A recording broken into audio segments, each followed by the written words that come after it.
Bismillahirrahmanirrahim. Students, my name is Ahmed Nadeem and I am your teacher for statistics.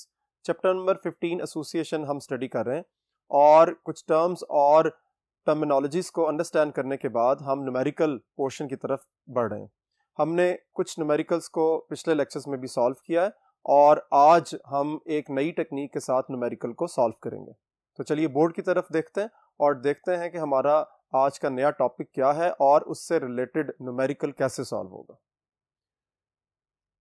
आपका topic है येट्स correction. येट्स एक mathematician था और उसने कुछ कैलकुलेशंस के अंदर जो हमने एसोसिएशन के अंदर कुछ कैलकुलेशंस की हुई हैं उसमें कुछ चेंजेस की थी और वो चेंजेस किस अंदाज में थी कि अगर आपकी एक्सपेक्टेड वैल्यू, ये जो आप एक्सपेक्टेड वैल्यू यानी ई को कैलकुलेट करते हैं, एक चीज जरा ज़हन में रख लें कि आप लोग बुक में अगर देखें तो ई की वैल्यू अगर आपको कोई भी नजर आती है और वो 0.5 से लेस आ रही है तो इसका मतलब है कि वो बहुत ज्यादा स्मॉल वैल्यू है। ठीक है, यानी स्मॉल वैल्यू से होता क्या है कि आप रिजेक्शन की तरफ बढ़ते चले जाते हैं, यानी आपका जो नल हाइपोथेसिस है उसके रिजेक्ट होने के चांसेस बढ़ जाते हैं। ठीक है, सो इसलिए येट्स ने करेक्ट किया किसको, इसी प्रॉब्लम को, कि अगर आपकी एक्सपेक्टेड वैल्यू लेस देन आ जाए 0.5 तो आप क्या करेंगे, आप फॉर्मूले को चेंज कर देंगे। अब फॉर्मूला चेंज करने से पहले हम इस चीज को अंडरस्टैंड करते हैं कि ये जो एक्सपेक्टेड वैल्यू थी इसका क्या रीजन क्या थी। देखिए, आपने chi square test of independence के अंदर जब हमने ये टॉपिक स्टडी किया था इससे पिछले कुछ लेक्चर्स पहले, तो chi square test of independence में एक अजम्पशन हमने स्टडी की थी। वो अजम्पशन क्या थी कि sample size should be reasonably large. जो सैंपल साइज आप सेलेक्ट कर रहे हैं वो रीजनेबली लार्ज होना चाहिए। रीजनेबली लार्ज होने का मतलब ये है कि जो एक्सपेक्टेड वैल्यूज कैलकुलेट हो रही हैं वो इतनी अच्छे तरीके से कैलकुलेट हो कि हम उसके परफॉर्मेंसेस को देखते हुए अपने जो एसोसिएशन है उसकी कैरेक्टरिस्टिक्स को अच्छे तरीके से डिफाइन कर सकें या उनके दरमियान जो रिलेशनशिप है उसको क्लियर कर सकें। लेकिन अगर सैंपल साइज रीजनेबली लार्ज ना हो तो फिर ये प्रॉब्लम क्रिएट होती है, जिस प्रॉब्लम की तरफ येट्स ने इसके ऊपर काम किया और एक करेक्शन जो है वो प्रोड्यूस की। और वो कैसे की, जब हमारे पास लेस देन 0.5 आपकी एक्सपेक्टेड फ्रीक्वेंसी आ जाए। ठीक है जी, यानी आपको ये याद रखना है नंबर 1 कि येट्स करेक्शन कब अप्लाई करनी है, जब आपकी जो एक्सपेक्टेड वैल्यू है, एक्सपेक्टेड फ्रीक्वेंसी 0.5 से लेस हो जाए तो फिर आप येट्स करेक्शन की तरफ मूव करेंगे। लेकिन यहां एक बड़ी इंपॉर्टेंट बात है कि जब हम टेस्ट ऑफ इंडिपेंडेंस के स्टेप्स कर रहे होते हैं तो हमने फॉर्मूला पहले से डिफाइन करना होता है, फिर ही हम कैलकुलेशन की तरफ जाते हैं। ठीक है, तो कैलकुलेशन हम पहले परफॉर्म करेंगे तो ही हमें पता चलेगा कि एक्सपेक्टेड वैल्यू जो है आपकी 0.5 से लेस आ गई है। सो इसका मतलब ये हुआ कि आपको पहले से कोई क्राइटेरिया बनाना पड़ेगा। तो उसके लिए क्या है कि हम क्या करते हैं कि हम ये चेक करते हैं कि R बाय C जो आपका कंटिंजेंसी टेबल है दैट इज 2/2 ऑर्डर। यानी अगर आपका कंटिंजेंसी टेबल 2/2 है, उसमें वैल्यूज जो जनरेट हो रही हैं तो वो 0.5 से लेस हो जाएंगी। सो 0.5 से लेस होने की वजह से फिर हम क्या करेंगे, येट्स करेक्शन की तरफ जाएंगे। अब मैं आपको बताता हूं कि येट्स करेक्शन क्या थी। कि काई स्क्वायर का जो फॉर्मूला था जनरल जो आपने पढ़ा calculated, that was O minus E square divided by E, और इसमें डबल सिग्मा भी था क्योंकि हम रो और कॉलम दोनों को यहां पर कैलकुलेट करते हैं। ठीक है, अब काई स्क्वायर एडजस्टेड क्या है, यानी जो येट्स ने करेक्शन की जिसको हम काई स्क्वायर एडजस्टेड भी कहते हैं, एडजस्ट किया उसने, इस प्रॉब्लम को सॉल्व किया। वो क्या था कि डबल सिग्मा तो वैसे ही रहेगा क्योंकि रोज और कॉलम्स का सम यूज हो रहा है, तो हम क्या करेंगे, O माइनस E का आंसर कैलकुलेट करने के बाद उसका मॉड लेंगे। मॉड का मतलब है कि O माइनस E में जितनी भी नेगेटिव वैल्यूज हैं उनको पॉजिटिव कर देंगे और positive values will remain unchanged, वो चेंज नहीं होंगी, पॉजिटिव पॉजिटिव ही रहेगी, लेकिन जो नेगेटिव वैल्यू है वो पॉजिटिव में कन्वर्ट हो जाएगी। फिर उसके बाद हम क्या करेंगे, इसमें से 0.5 को माइनस करेंगे, देन फिर हम स्क्वायर लेंगे और उसको डिवाइड कर देंगे फाइनल ई के साथ। So this is your correction given by the Yates. Yates ने करेक्शन जो की थी वो ये थी, दोबारा सुन लीजिए, कि ओ में से ई को माइनस करने के बाद आपने इस सब्ट्रैक्शन का, इस डेविएशन का मॉड लेना है और मॉड लेने के बाद माइनस कर देना है 0.5 को, फिर स्क्वायर करना है। यहां पे क्या हो रहा था, जरा गौर कीजिए, इस फॉर्मूले को इस फॉर्मूले के साथ कंपेयर करें तो यहां पर आप क्या कर रहे थे कि आप ओ में से ई को माइनस करने के बाद डायरेक्ट स्क्वायर ले रहे थे। यहां पर 2 स्टेप्स एक्स्ट्रा आ जाएंगे, ये बात आपने माइंड के अंदर रखनी है। 2 स्टेप्स कौन से एक्स्ट्रा आ रहे हैं कि आपने ओ में से ई को माइनस करने के बाद मॉड लेना है, नंबर 1, और फिर उसके बाद 0.5 को माइनस करने के बाद आपने स्क्वायरिंग की तरफ जाना है। सो फॉर्मूले को अच्छे तरीके से अंडरस्टैंड कर लें कि येट्स की करेक्शन में 0.5 को माइनस करते हैं, लेकिन सब्ट्रैक्शन यानी जो डेविएशन ओ और ई की आप लेते हैं उसको मॉड में कन्वर्ट करने के बाद, यानी उसको पॉजिटिव करने के बाद। ठीक है, अब इसको कंप्लीट करते हैं, एक दफा ब्रीफ रिवीजन कर लेते हैं ताकि आपको येट्स करेक्शन की समझ आ सके। वो क्या थी कि येट्स ने करेक्शन ये की थी कि अगर हमारे पास रियल लाइफ में एक ऐसा डेटा आ जाए जिसका जो है एक्सपेक्टेड वैल्यू लेस देन 0.5 आए, तो फिर हम एक्चुअली क्या होता है, प्रॉब्लम क्या हो रही थी कि हम रिजेक्शन की तरफ बढ़ना शुरू हो गए थे।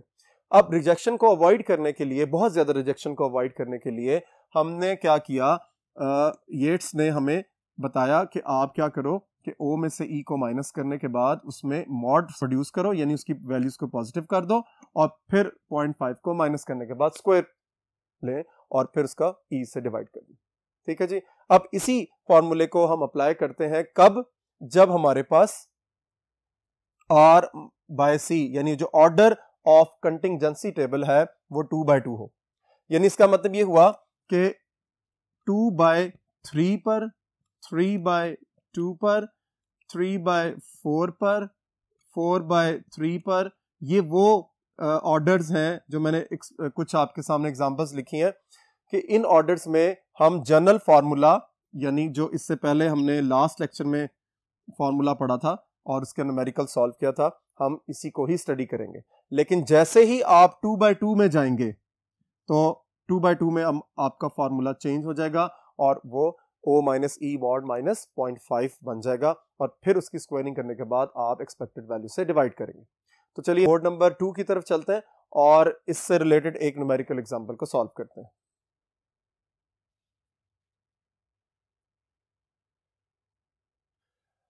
एग्जाम्पल है हमारे पास, in an investigation into eye colour and left और राइट हैंडेडनेस।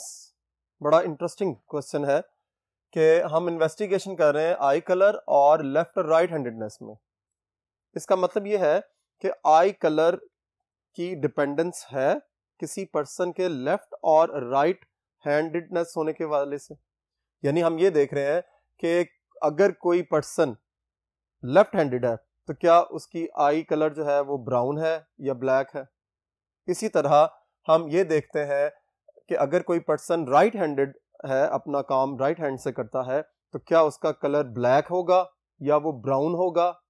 ठीक है, सो वाइस वर्सा भी है कि ब्राउन आई कलर रखने वाले लोग, क्या उनकी जो मूवमेंट है हाथों के हवाले से, या वो अपने काम काज जो है वो राइट हैंड से करते हैं ज्यादातर या लेफ्ट हैंड से करते हैं।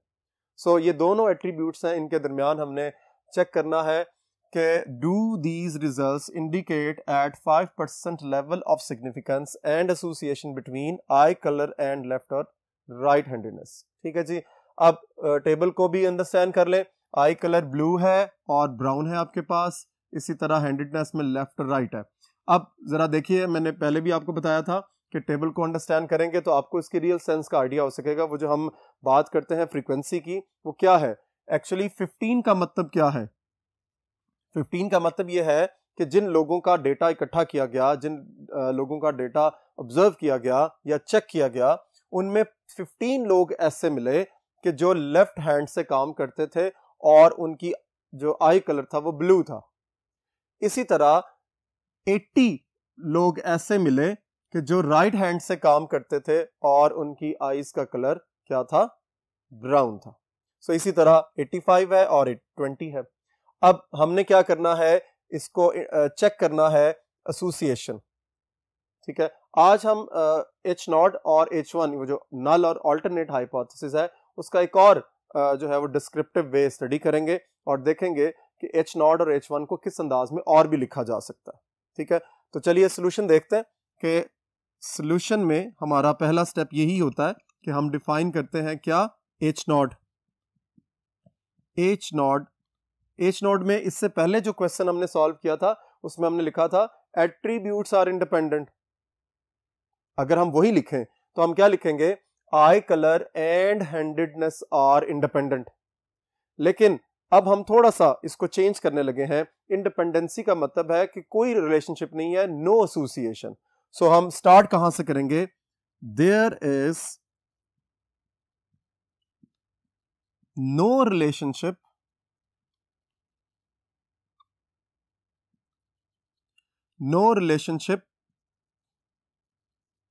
between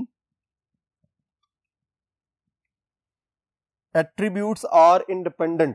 मतलब क्या है, कोई ताल्लुक नहीं है। So there is no relationship between किस किस में, जो दो आपको एट्रीब्यूट्स दिए हुए, आई कलर एंड हैंडेडनेस। ठीक हो गया जी। उसके बाद अल्टरनेट हाइपोथेसिस बनाएंगे, वो क्या होगा, देयर इज नो रिलेशनशिप, तो अल्टरनेट इसका उलट है, तो क्या होगा वो, there is some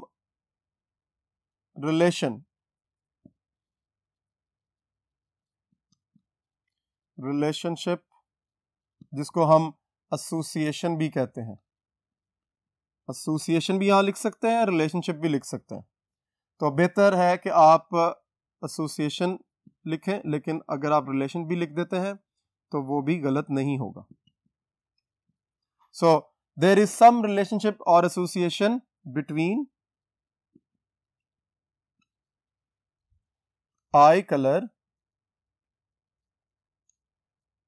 and handedness.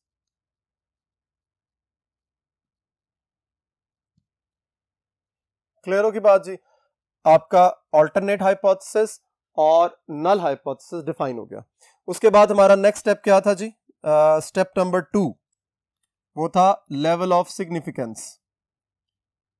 Level of significance, और लेवल ऑफ सिग्निफिकेंस को हम अल्फा कहते थे, और यहां पर आपको क्वेश्चन के अंदर मेंशन्ड है, और वो है 5%। तो 5% को हम लिख सकते हैं 0.05। स्टेप नंबर 1, H0 आपने डिफाइन कर लिया, H1 डिफाइन कर लिया। H0 में आपने लिख दिया देयर इज नो रिलेशन, और H1 में लिख दिया देयर इज सम रिलेशन या एसोसिएशन। और सेकंड स्टेप जो लेवल ऑफ सिग्निफिकेंस जिसको अल्फा कहा जाता है, दैट इज 5% और वो 0.05। नेक्स्ट बोर्ड की तरफ चलते हैं और इस क्वेश्चन को कंप्लीट करते हैं।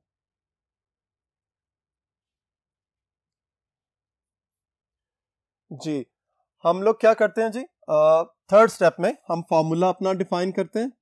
अब चूंकि हमें ये आइडिया हो चुका हुआ है अपने क्वेश्चन से, हमें क्वेश्चन से ये पता चल चुका हुआ है कि कंटिंजेंसी टेबल है वो 2x2 ऑर्डर का है, और 2x2 ऑर्डर के अंदर हम येट्स करेक्शन को अप्लाई करते हैं तो आपका काई स्क्वायर का फॉर्मूला चेंज हो जाएगा, और हम वही फॉर्मूला यहाँ पर मेंशन करेंगे। Chi square is equals to O double summation O minus E mod minus 0.5, और ये कंप्लीट स्क्वायर होगा जी।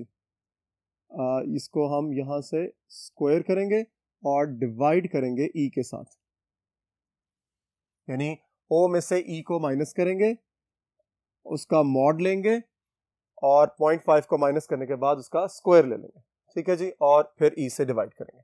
अब आप देखिए आपकी ओ यानी ऑब्जर्व्ड वैल्यूज हमें मेंशन्ड है, कौन कौन सी हैं जी, 15, 85, उसके बाद 20 और 80।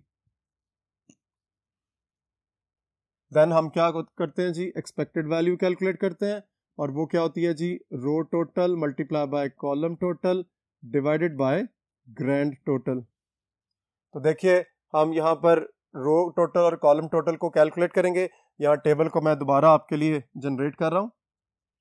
15, 85 और 20 और 80। ठीक है जी। आप जब इसका टोटल कैलकुलेट करेंगे तो हम किस अंदाज में देखेंगे इसको, मेरा ख्याल है इसको लाइन को ना ही लगाएं, आप सिंपल अपने कैलकुलेटर से इसके सम्स को वेरीफाई कर लें मेरे साथ। तो देखिए फर्स्ट रो का टोटल आपको क्या मिल रहा है, 15 प्लस 85। हमेशा मैं आपसे ये कहता हुआ आ रहा हूँ कि आप जितनी ऑरल कैलकुलेशंस इजीली परफॉर्म कर सकते हैं वो ज़रूर किया करें ताकि आपका टाइम सेफ हो जाए। सो 15 प्लस 85 इजीली आपको पता चल रहा है, इट इज़ 100। इसी तरह 20 प्लस 80 ये भी 100 है। अब ज़रा गौर से देखिए कि 15 और 20 को ऐड करें तो 35। यहाँ पर अगर आप ऐड करते हैं 80 प्लस 85 इट इज़ 165।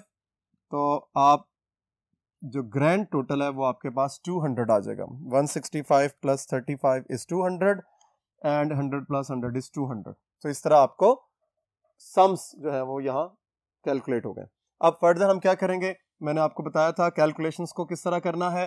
15 को चेक करेंगे, 15 जिस पर्टिकुलर रो के अंदर है उसका टोटल और 15 जिस कॉलम के अंदर है उसका टोटल हम देखेंगे, आपस में मल्टीप्लाई करेंगे। 100 मल्टीप्लाई बाय 35 डिवाइडेड बाय 200। तो देखिए इसका आंसर क्या आ रहा है आपके पास, 35 multiply by 100 divided by 200. So it is 17.5. Next है आपके पास 85। अब 85 के लिए देखिए ये मार्कर की टिप को देखेंगे तो क्लियर हो जाएगा। 85 का जो रो टोटल है वो 100 है, 85 का कॉलम टोटल 165। तो 100 मल्टीप्लाई बाय 165 डिवाइडेड बाय 200। तो देखिए इसका आंसर क्या आता है, आप लोग वेरीफाई करते रहें साथ साथ। 165 मल्टीप्लाई बाय 100 डिवाइडेड बाय 200। तो आंसर आपके पास आ जाएगा 82.5। नाउ 20 देखिए, 20 का जो रो टोटल है 100 है और कॉलम टोटल है 35। तो 100 मल्टीप्लाई बाय 35 डिवाइडेड बाय 200। तो देखिए इसका आंसर क्या आएगा, आप लोग वेरीफाई करें। It is 17.5। Now the last one 80 के लिए रो टोटल 100 है, 80 के लिए कॉलम टोटल 165 है। 100 मल्टीप्लाई बाय 165 डिवाइडेड बाय 200। तो ये देखिए हमने यहाँ कैलकुलेशन की हुई है 82.5। अब आपने एक्सपेक्टेड वैल्यू यानी ई की वैल्यू कैलकुलेट कर लिया। नेक्स्ट हमारे पास कॉलम क्या था, ओ माइनस ई, यानी ऑब्जर्व्ड वैल्यू में से एक्सपेक्टेड वैल्यू को माइनस करेंगे। तो इट वुड बी 15 माइनस 17.5, तो माइनस 2.5। फिर उसके बाद 85 minus 82.5, it is 2.5, positive 2.5. Now 20 minus 17.5, again it is positive 2.5. Now 80 minus 82.5, it is minus 2.5. ठीक हो गया, कुछ वैल्यूज नेगेटिव आ गई हैं, कुछ वैल्यूज पॉजिटिव आ गई हैं। According to the Yates correction जो फॉर्मूला आपको नजर आ रहा है, आपका जो नेक्स्ट स्टेप था वो क्या था, ओ माइनस ई का मॉड लेने के बाद आपने क्या करना है, माइनस करना है 0.5 को। ठीक है, ओ माइनस ई का मॉड लेना है और उसको 0.5 में से माइनस करना है। हम यूं कर लेते हैं ताकि आपको थोड़ी सी और अंडरस्टैंडिंग बिल्टअप हो जाए, हम स्टेप्स को बढ़ा देते हैं। हम ये कहते हैं कि जी ओ माइनस ई का पहले मॉड ले लेते हैं, यानी नेगेटिव वैल्यू को पॉजिटिव कर लें। तो ये नेगेटिव वैल्यू है, it becomes positive due to mod. ये पॉजिटिव है, इसको पॉजिटिव ही रहने देना है। इसी तरह ये भी पॉजिटिव है, ये पॉजिटिव ही रहेगी। ये नेगेटिव है, ये आपकी पॉजिटिव हो जाएगी 2.5। यहाँ अलग से मैं मेंशन कर देता हूं ताकि आपको आइडिया हो जाए कि कौन सी दो वैल्यूज पॉजिटिव हुई है। अक्सर यहाँ पर मॉड का मतलब उलट ले लिया जाता है, लेकिन उलट नहीं है। याद रखना है कि मॉड का मतलब यह है कि जो नेगेटिव वैल्यूज हैं वो पॉजिटिव होंगी और पॉजिटिव वैल्यूज का साइन चेंज नहीं होगा, वो पॉजिटिव ही रहेंगी। ठीक है, तो नेगेटिव को पॉजिटिव करना है, पॉजिटिव को नेगेटिव नहीं करना। ठीक है, हमने एक स्टेप एक्स्ट्रा इसलिए किया ताकि आपको आइडिया हो सके। अब नेक्स्ट स्टेप क्या था कि O में से E को माइनस करने के बाद जब आपने मॉड लिया, फिर आपने इसमें से 0.5 को माइनस कर देना, यानी हर वैल्यू में से 0.5 माइनस होगा।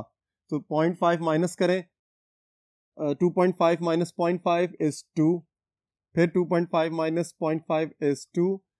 ये कोइंसिडेंस है कि आपके पास वैल्यूज जो हैं वो 2 आ रही हैं सारी की सारी। ठीक है, अब नेक्स्ट स्टेप क्या है वो मैं यहां पर लिखने लगा हूं, O minus E mod minus 0.5 का स्क्वायर, और फिर उसके बाद क्या करना है आपने, O माइनस E मॉड का आपने 0.5 से सब्ट्रैक्शन करने के बाद जो स्क्वायर किया था, यानी ये जो कॉलम है उसको आप फाइनली डिवाइड करेंगे किसके साथ, E के साथ। ये है आपका लास्ट कॉलम जो आपने यहां पर कैलकुलेट करना है। ठीक है जी, अब देखिए वो आपके पास मौजूद है। O माइनस E का मॉड लेने के बाद आपने 0.5 माइनस कर दिया था, अब आपने उसका स्क्वायर करना है। तो it would be again same values आएंगी 4 4 4 4। क्यों? क्योंकि सारी वैल्यूज 2 थी और 2 का स्क्वायर 4 होता है, तो इसलिए सारी वैल्यूज 4 आ गई। अब आपने को 4 को एक्चुअली एक्सपेक्टेड वैल्यू पर डिवाइड करना है। क्या करना है, 4 divided by expected value is 17.5। तो देखिए आंसर क्या आता है, 4 डिवाइडेड बाय 17.5, तो आंसर आपके पास आएगा 0.2286।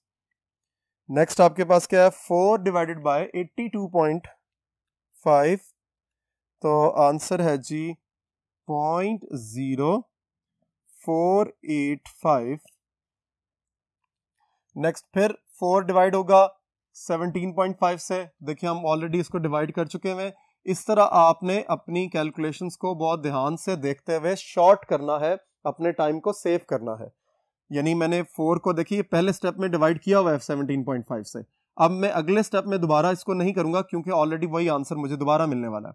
इसी तरह जरा लास्ट स्टेप में देखें, ये जो 4 था इसने डिवाइड किससे होना है, 82.5 से। तो आप गौर से देखो कि ऑलरेडी आपने यहाँ पे 82.5 से अपने सेकंड स्टेप में डिवाइड किया हुआ है। सो इसका मतलब है यहाँ पर आंसर फिर रिपीट हो जाएगा और आपको कैलकुलेटर का इस्तेमाल नहीं करना पड़ेगा। सो कोशिश ये करनी है कि अपनी कैलकुलेशंस को करते हुए आप टाइम मैनेजमेंट का ख्याल रखें बहुत ज़्यादा। जब तक आप टाइम मैनेजमेंट का ख्याल नहीं रखेंगे आपके क्वेश्चन जो है वो लेंथी होते चले जाएंगे।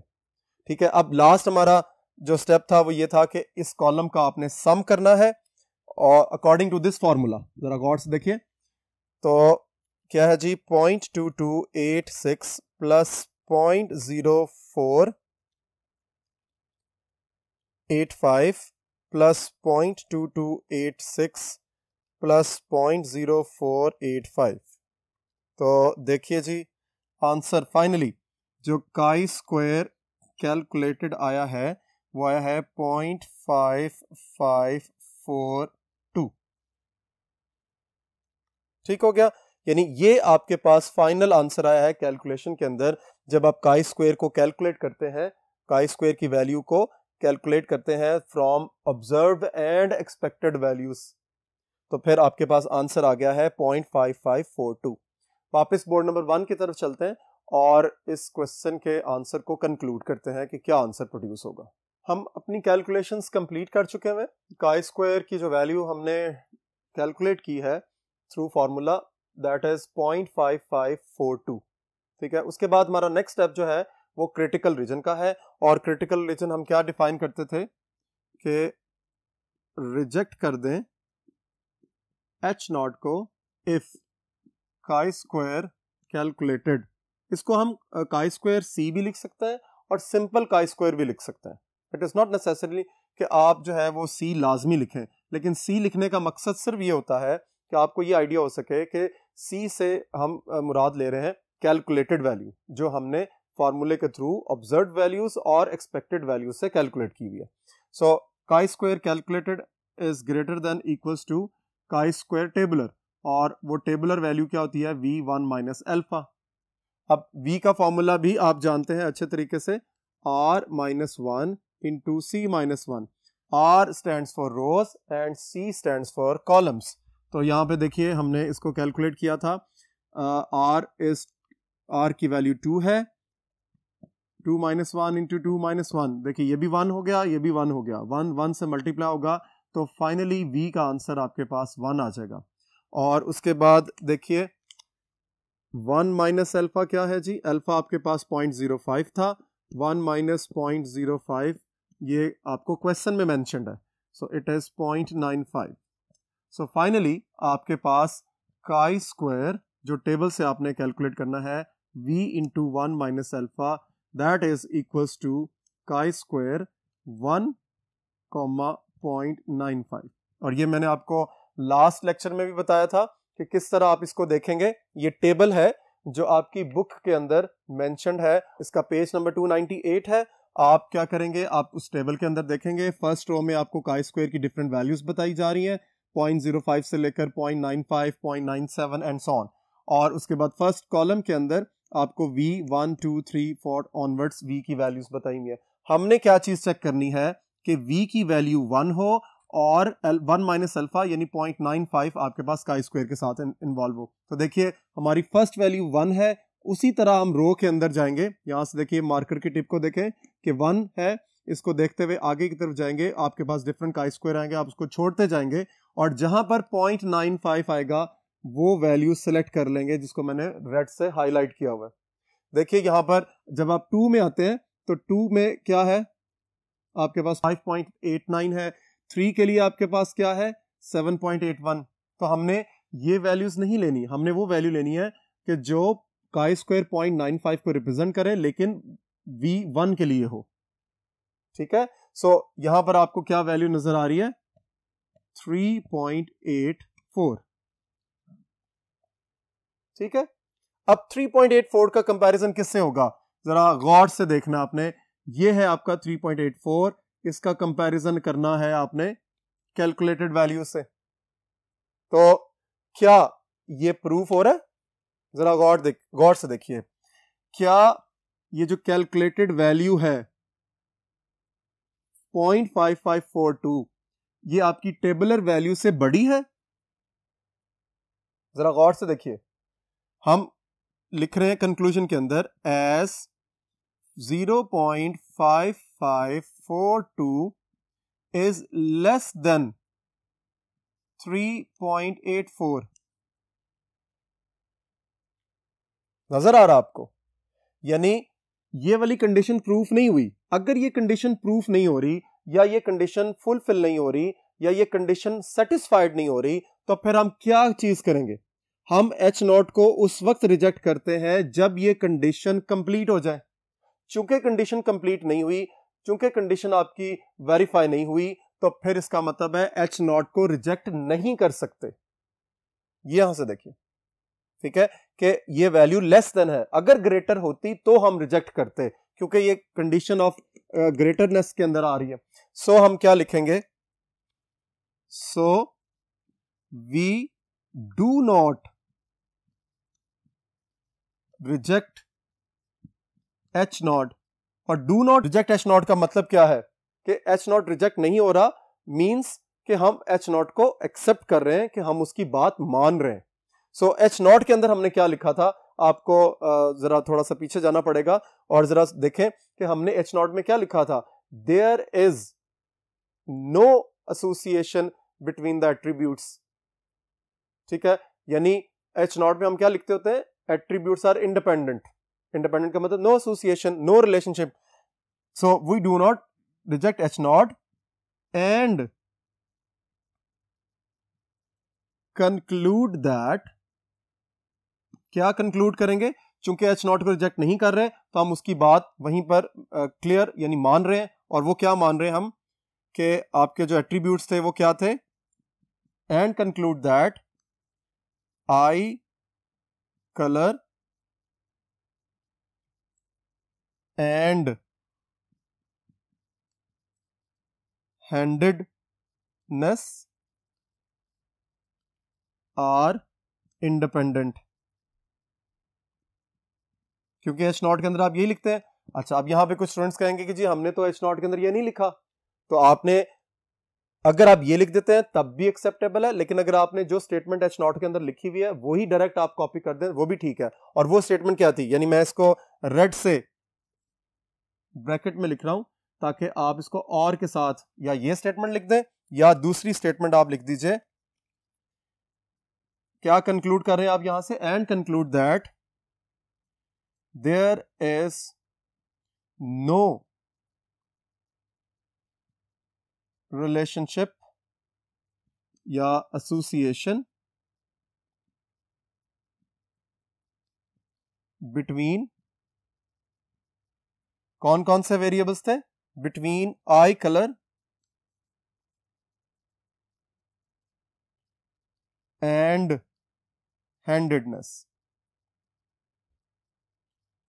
यानी there is no association between the eye colour and handedness. ये आपका फाइनल रिजल्ट था जो आज आपने येट्स करेक्शन को अप्लाई करने के बाद उस क्वेश्चन के लिए वेरीफाई करिए। होप आज का लेक्चर आपको यहां तक क्लियर हो गया होगा। इन क्वेश्चन को जरूर प्रैक्टिस करें और अपनी जितनी भी प्रॉब्लम्स हैं बुक खोलकर उनको जरूर वेरीफाई करें। अपना और अपनी फैमिली का ख्याल रखें। इंशाल्लाह नेक्स्ट लेक्चर में मुलाकात होगी।